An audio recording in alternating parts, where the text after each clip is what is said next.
Welcome back to Les Schwab Tire Center's Outdoor GPS, presented by Fisherman's Marine and Outdoor. Now it's time for your weekend tech tip, brought to you by Chevy Silverado.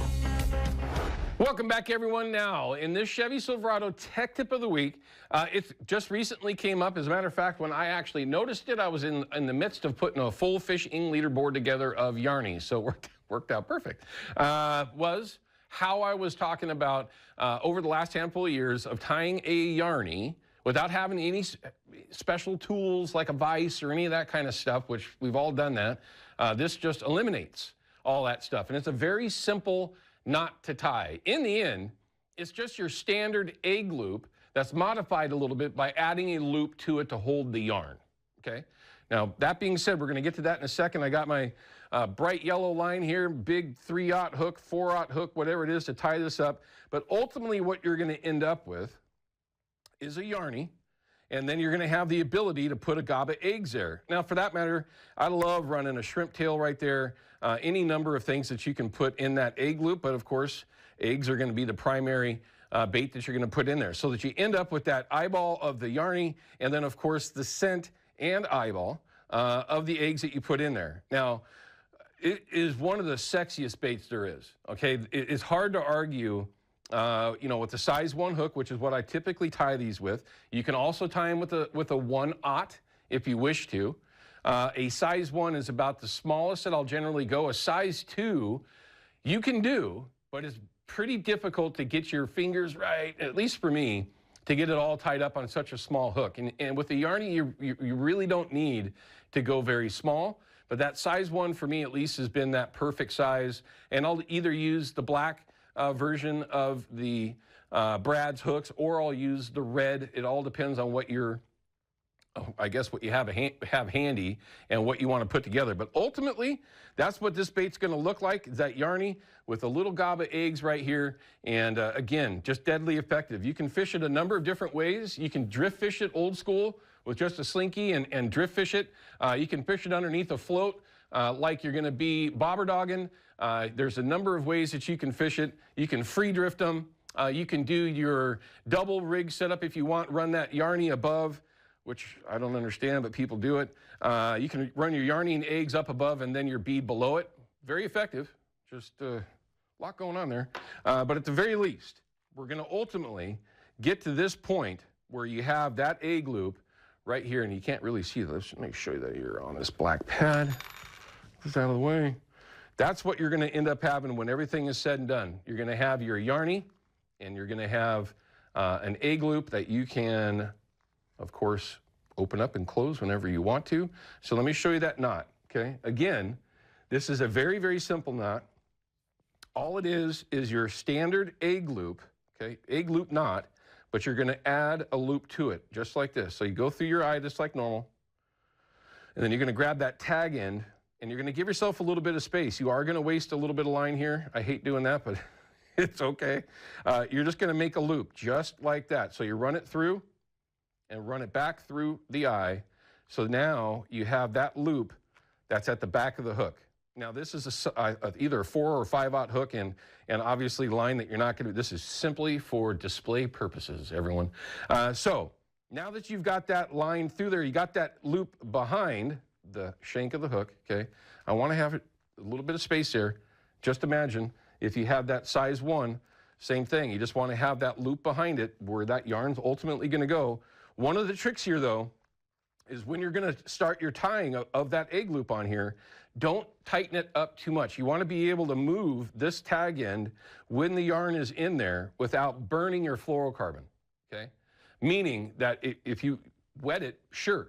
But if you tie it too tight and then you pull it through, you have a really good chance of burning your line, and that could cause a weak spot, which could be nothing but bad if you actually did hook a fish. So keep that in mind. All right, so now you got your loop on there.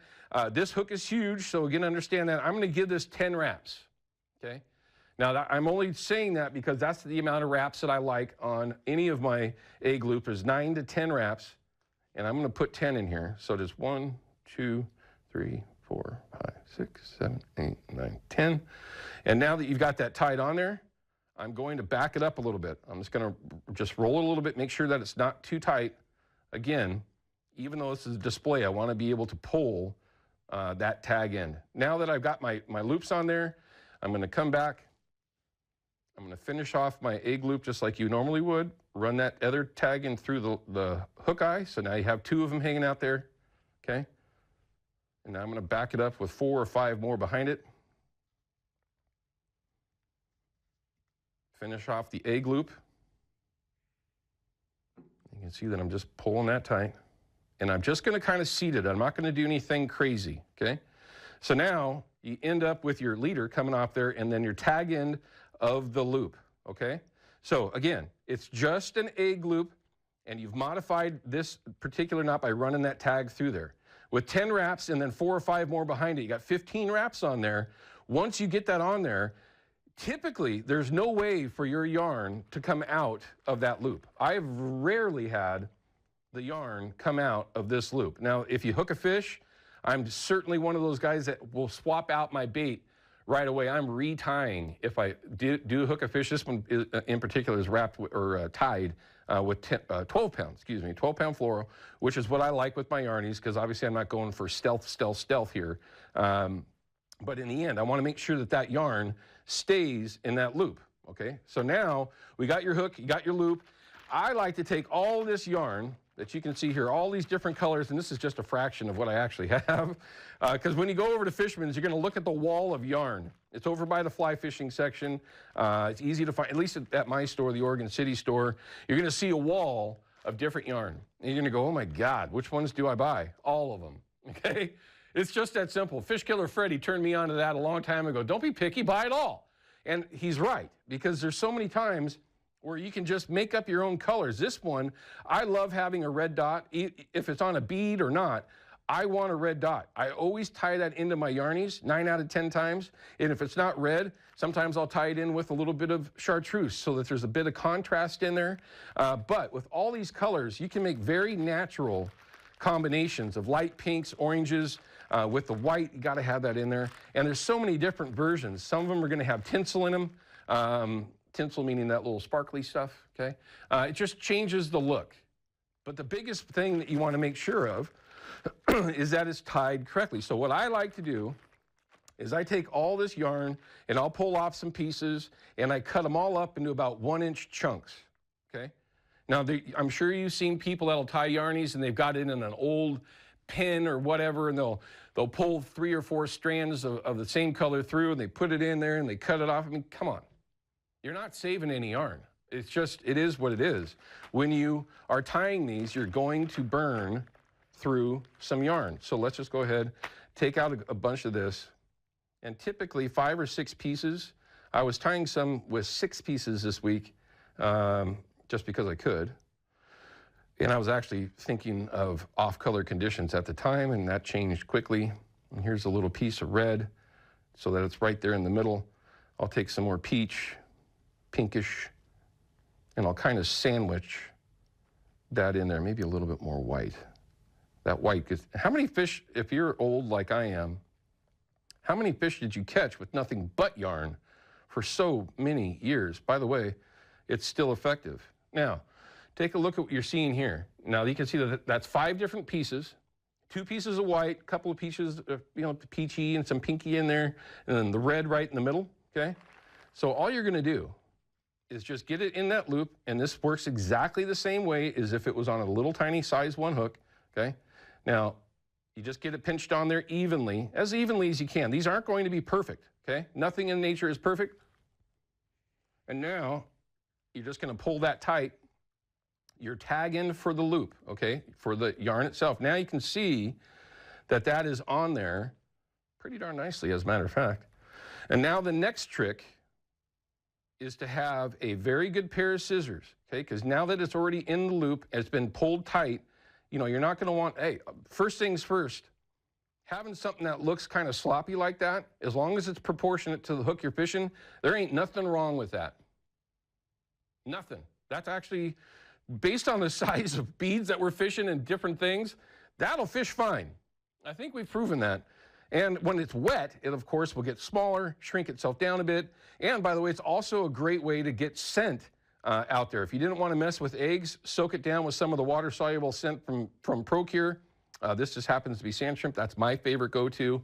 Of course, there's a number of different versions, krill as well. But you can saturate that thing and just go, right? Call it good. But if you want to make it look kind of pretty, all you're going to do now to make it look like that, because this is the same amount of yarn that's going to be on that size 1 every single time. All you got to do, kind of get that hook pushed off to the side a little bit. You're going to get a good pinch. And I'm going to say it right now. I should have done this earlier.